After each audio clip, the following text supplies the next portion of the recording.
শ্রী গুরু জয়, শ্রী গুরু জয়, শ্রী গুরু জয়। আজকে আমি শ্রীমদ্ ভগবদ গীতা পাঠ করে আপনাদের শোনাব। শ্রী গুরু জয়।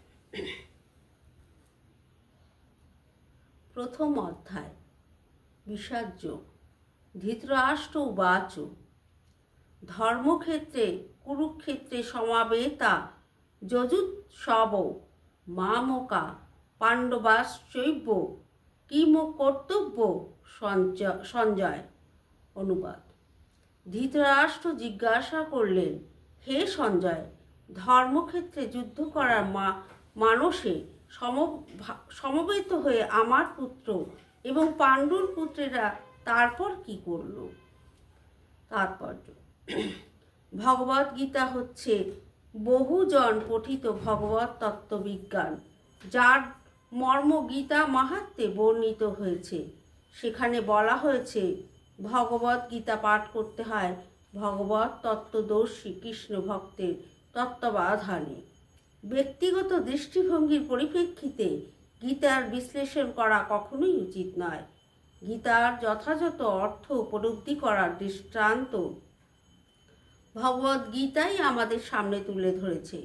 অর্জুনের মাধ্যমে যিনি স্বয়ং ভগবানের কাছ থেকে সরাসরিভাবে এই গীতার জ্ঞান লাভ করেছিলেন, অর্জুন ঠিক যেভাবে গীতার মর্ম উপলব্ধি করেছিলেন, ঠিক সেই দৃষ্টিভঙ্গি ও মনোবৃত্তি নিয়ে সকলেই গীতা পাঠ করা উচিত। তা হলেই গীতার যথাযথ মর্ম উপলব্ধি করা সম্ভব।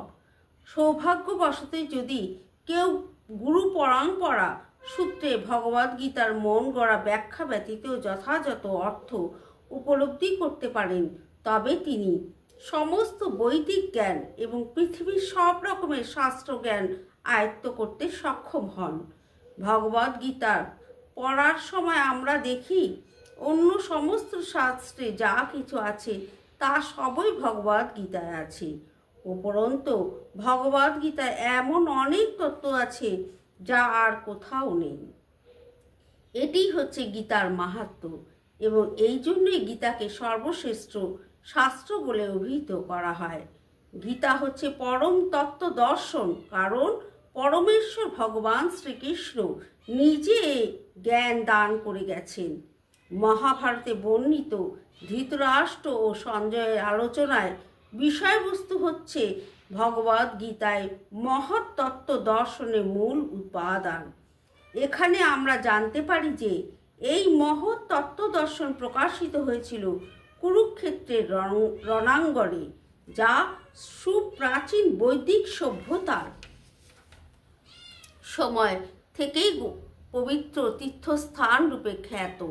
ভগবান যখন মানুষের উদ্ধারের জন্য এই পৃথিবীতে অবতরণ করেছিলেন, তখন এই পবিত্র তীর্থস্থানে তিনি নিজ পরম তত্ত্ব সম্বন্ধিত এই গীতা দান করেন।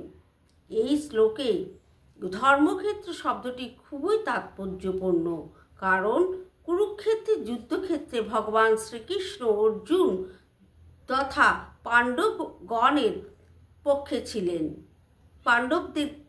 ছিলেন। দুর্যোধন আদি কৌরবদের পিতা ধৃতরাষ্ট্র তার পুত্রদের বিজয় সম্ভাবনা সম্বন্ধে অত্যন্ত সন্দিগ্ধ হয়ে পড়েছিলেন। দ্বিধাগ্রস্ত চিত্তে তাই তিনি সঞ্জয়কে জিজ্ঞেস করেছিলেন, আমার পুত্র ও পাণ্ডুর পুত্রেরা তারপর কি করল? তিনি নিশ্চিত ছিলেন যে তার পুত্র ও পাণ্ডু পুত্রেরা কুরুক্ষেত্রের বিস্তীর্ণ ভূমিতে যুদ্ধ করবার জন্য সমাবেত হয়েছিলেন, কিন্তু তবু তার অনুসন্ধানটি ছিল তাৎপর্যপূর্ণ। তিনি চাননি যে পাণ্ডব ও কৌরবের মধ্যে কোনো আপোষ মীমাংসা হোক, কিন্তু তিনি চেয়েছিলেন যুদ্ধে তার পুত্রদের ভাগ্য সুনিশ্চিত হোক। তার কারণ হচ্ছে কুরুক্ষেত্রের পুণ্যে তীর্থে এই যুদ্ধের আয়োজন হয়েছিল। বেদে বলা হয়েছে কুরুক্ষেত্র হচ্ছে অতীব পবিত্র স্থান, যা দেবতারাও পূজা করে থাকেন। তাই ধৃতরাষ্ট্র এই যুদ্ধের ফলাফলের উপর এই পবিত্র স্থানের প্রভাব সম্বন্ধে শঙ্কাকুল হয়ে পড়েছিলেন। তিনি খুব ভালোভাবে জানতেন যে অর্জুন এবং পাণ্ডুর অন্যান্য পুত্রদের উপর এই পবিত্র স্থানের মঙ্গলময় প্রভাব সঞ্চারিত হবে, কারণ তারা সকলেই ছিলেন অত্যন্ত ধর্মপরায়ণ। সঞ্জয় ছিলেন ব্যাসদেবের শিষ্য, তাই ব্যাসদেবের আশীর্বাদে তিনি দিব্যচক্ষু প্রাপ্ত হন, যার ফলে তিনি ঘরে বসেও কুরুক্ষেত্রের সমস্ত ঘটনা দেখতে পাচ্ছিলেন। তাই ধৃতরাষ্ট্র তাকে যুদ্ধক্ষেত্রের পরিস্থিতি সম্পর্কে জিজ্ঞাসা করেন। পাণ্ডবেরা এবং ধৃতরাষ্ট্রের পুত্রেরা ছিলেন একই বংশজাত, কিন্তু ধৃতরাষ্ট্রের মনোভাব এখন এখানে প্রকাশ পেয়েছে। তিনি কেবল তার পুত্রদেরই কৌরব বলে গণ্য করে পাণ্ডু পুত্রদের বংশগত উত্তরাধিকার থেকে বঞ্চিত করেছেন।